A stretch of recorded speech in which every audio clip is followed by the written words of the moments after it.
Ituloy nga natin yung video. Ayan. Naglalakad ako sa parang ano nila, park nila. Ayan, namamasyal sila. Alalaki ng kabayo. Ano yung kabayo? Ang laki. Promise. Tapos wala kang mga kabaso-basura sa gilid-gilid. Walang bangaw, walang langaw. Pati yung gilid, malinis po.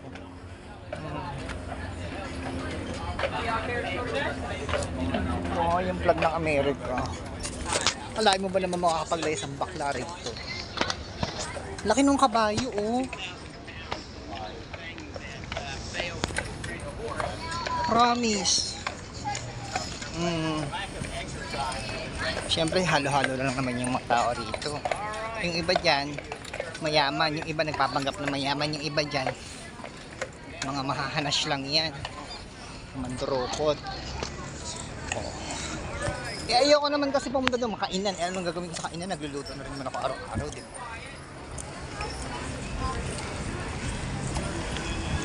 Tapos dito, nakad-nakad ako, may mga aso-aso, daming mga bisita. Oh, it's a cheese.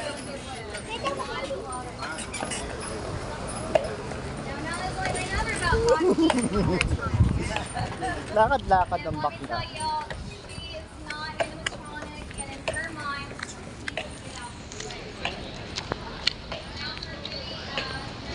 Tumatalak yung girl. More in chika siya sa mga parokyano niya.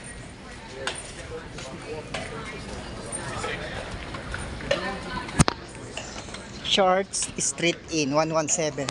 Parang alam mo ba, itong lugar na to yung mga panahon ng yung mga biglang bumubulot ng baril lang ganun.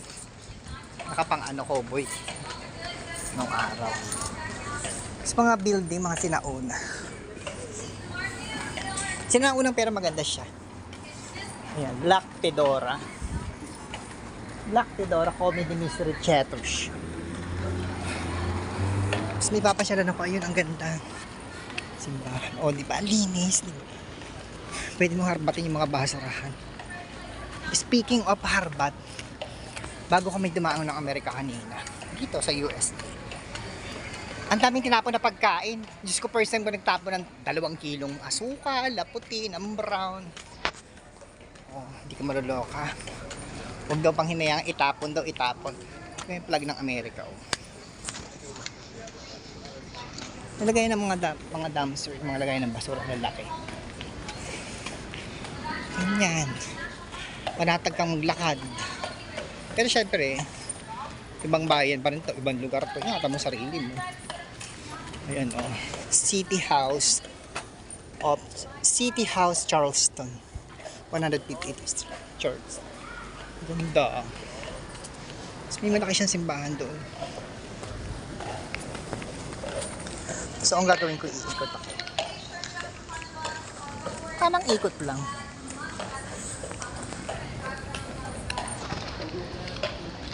Walking.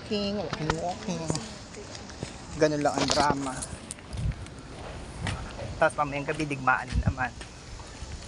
Mga lampshade, oh. Tuwi yan sa bahay. Pati mga puno fresh. Matitigas. May mga bakod dun sa may loob.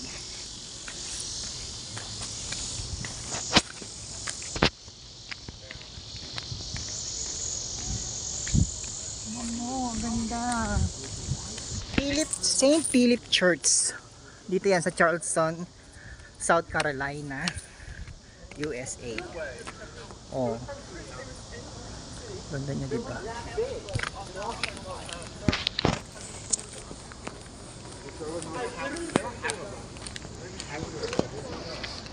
Dito. Halos na mga masamang ugali na kasama ko na sa barko.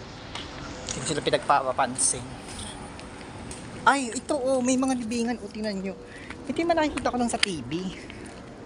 Tingnan may mga tombstone oh. Nakikita nyo ba? Ang ganda ng pagkakaano no. Sinauna. Parang natalo nila yung ano, Holy Mary tsaka La Pieta. Pre Cemetery. O yung mga tao nagsilayasan. Ang ganda walaan. Ba't na ako napunta sa cemetery? Yung amoy ng bulaklak ay kaya St. Philip Church Ministry Hall. O diba, patawid-tawid ako sa daan, wala akong pakialam. May idea ako, ano ka ba? Pwede magmaganda. Multiple entry ang bakla. Mga next week mamamasyal naman ako, Australia naman. Gamitin naman ang Schengen visa. Ganda. Talong Intramuros sa linis. Promise, maganda siya. Yung mga paso, ang ganda. Gugupit ako yung sarili ko.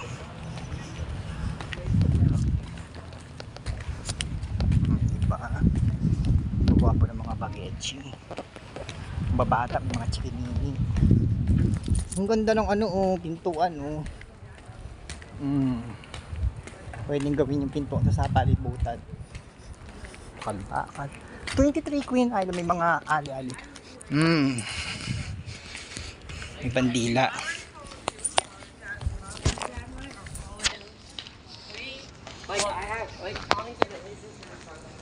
Diba? Nag-ahay-hayag sila sa akin. Ngiti-ngiti lang ako. Hindi ko sinasuot yung ngipin ko, no? Pwede naman isuot yung ngipin ko. Hindi ko sinasuot. Pira ka lang isuot.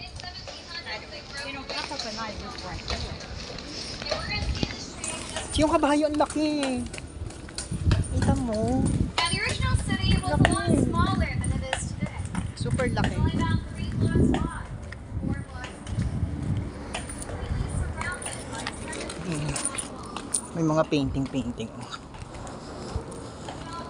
Hindi ka matatakot maglakad kasi iba yung pakiramdam, promise. Tsaka yung kapaligiran, colored talaga siya, promise. Ang linis. Clean, neat, hindi kakabahan maglakad kasi mga puno, yung paligid. Siyempre pag nandito ka, hindi ka rin pwedeng patamad-tamad. Diyos ko, yung trabaho ng pang 3 months, ginawa ko nga lang ng isang araw hindi pwedeng petiks, upo-upo ka, ano ka. Hindi. Kala nga nila padkupat ako, pinakitaan ko sila ng totoo. Queen's Gate, 3rd Queen Street, America yan. Robert Large Studio. Art belongs to everyone. Hindi ako mahilig sa mga art.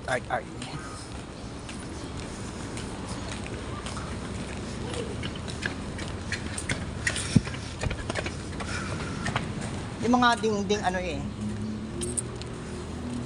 mga dingding bloke yung ginagamit. Yan po. Gusto ko mag-picture ng wait lang. I-stop ko nga muna kaya. Parang ang pangit kung mag-picture ako dito. Pero may panatig ako ng mga blocks. Marking on the blocks. I'm still marking on the blocks. Diba?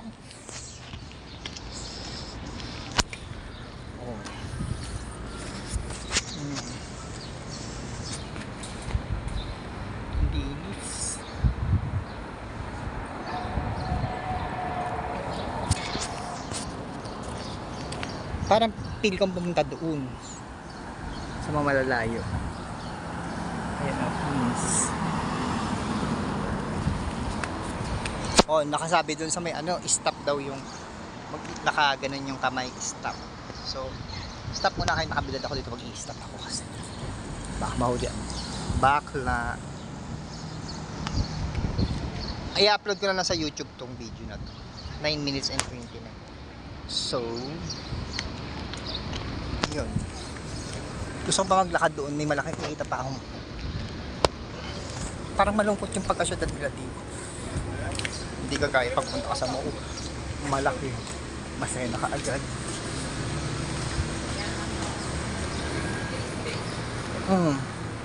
Walang mga ano yung kanal, walang mga chaka bells na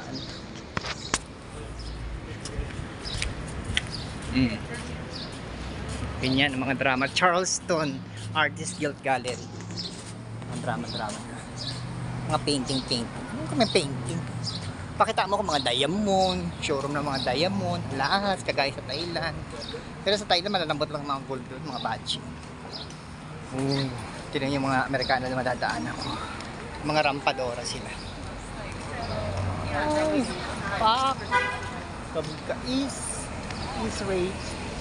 Ray Lake Street.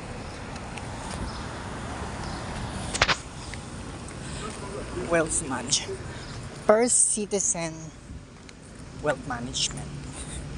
Malayo na ako, pa mga 10 minutes na ako naglalakad. Mga rampadora. Hindi ko kasi masyado mapatapatan ng camera pero hinahagip-hagip ko lang ganyan.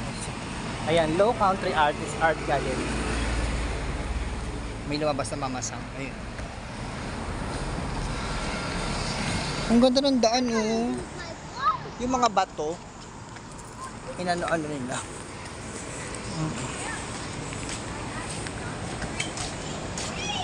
Oh, 11 minutes of video nang ginagawa ko para lang makapanood ang lahat. Oh, yan ha. Oh.